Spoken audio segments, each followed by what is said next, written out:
હાય દોસ્તો, કેમ છો? તમને બધાયને તમારી ફેમિલી સાથે, પરિવાર સાથે રહેવાની મજા આવે ને? તમે નાના હતા ત્યારે યાદ કરો, દિવાળીની રજાઓમાં, ઉનાળાના વેકેશનમાં નાનીના ઘરે જવાની કેટલી મજા આવે છે તમને, બરોબર ને? તો આ બધાય સંબંધોને તો તમે ઓળખો છો. એમાંના કેટલાક સંબંધોને તો તમે સારી રીતના જાણો પણ છો. જેવી રીતે કે મમ્મીની બેન હોય તો તેને તમે શું કહેશો? માસી. મમ્મીના ભાઈ હોય તો એને આપણે શું કહીએ છીએ? મામા. પરંતુ ઘણા સંબંધો એવા છે કે જેનાથી તમે પરિચિત નથી અથવા તમને ખબર નથી કે એમને શું કહેવાય. પણ હું આશા રાખું છું કે આ વિડીયો જોશો ત્યાં સુધીમાં તમને સમજાઈ જશે કે કયા સંબંધને શું કહેવાય. તો ચાલો શરૂ કરીએ. માનો કે આ છો તમે, તો તમારા પપ્પાને તમારે કહેવાય પિતા અને તમારી મમ્મી એને કહેવાય માતા. હવે આગળ જોઈએ. જો તમારા માતા પિતાના સંતાનો હશે તો જેમાં છોકરી હશે એને કહેશો બેન અને છોકરાને ભાઈ. હવે પપ્પાની બેનને શું કહેવાય? ફઈ. અને જો ફઈના લગ્ન થઈ ગયા હશે તો એમના ઘરવાળાને કહેવાશે ફુવા. હવે પપ્પાના નાના ભાઈ જેને આપણે કહીશું કાકા, અને કાકાના લગ્ન થઈ ગયા હશે તો તેમની પત્નીને કહેવાય કાકી અને તેમના સંતાનો એ તમારા ભાઈ બહેન કહેવાય.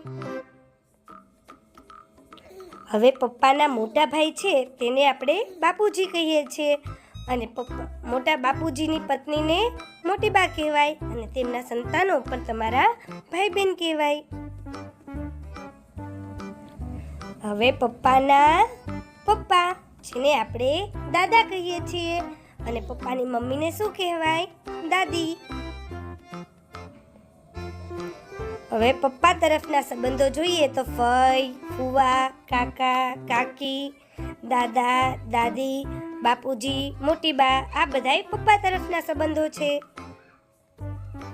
હવે મમ્મી તરફના સંબંધોને જોઈએ. શાંતિથી જોશો એટલે બાળ દોસ્તો તમને સારી રીતના સમજાઈ જશે. જુઓ, મમ્મીની બહેનને શું કહેવાય? માસી. શું કહેવાય? માસી. અને માસીના લગ્ન થઈ ગયા હોય તો એમના ઘરવાળાને માસાજી. હવે મમ્મીના ભાઈને આપણે મામા કહીએ છીએ અને મામાના લગ્ન થઈ ગયા હોય તો તેમની પત્નીને મામી કહેવાય.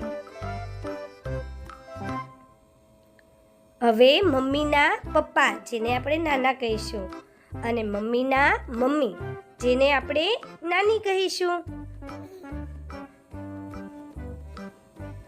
હવે બહેનના પતિ જેને આપણે બનેવી કહીશું અને તેમના સંતાનોને ભાણેજ અથવા ભાણકી કહેવાય.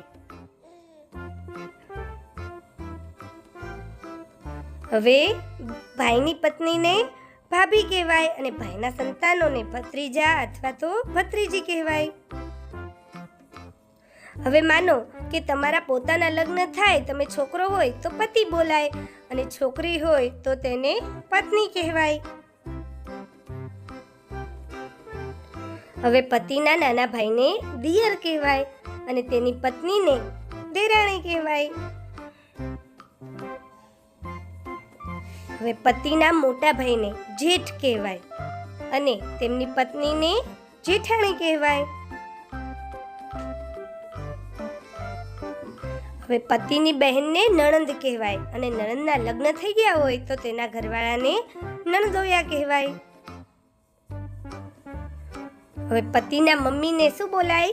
સાસુ અને તેના પતિને સસરા.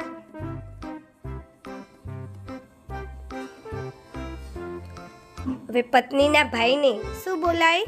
સાળો. શું બોલાય? સાળો. અને પત્નીને બહેનને સાળી કહેવાય. શું કહેવાય? સાળી. બાળ દોસ્તો, આ બધા સંબંધો એ એકબીજા સાથે જોડાયેલા છે.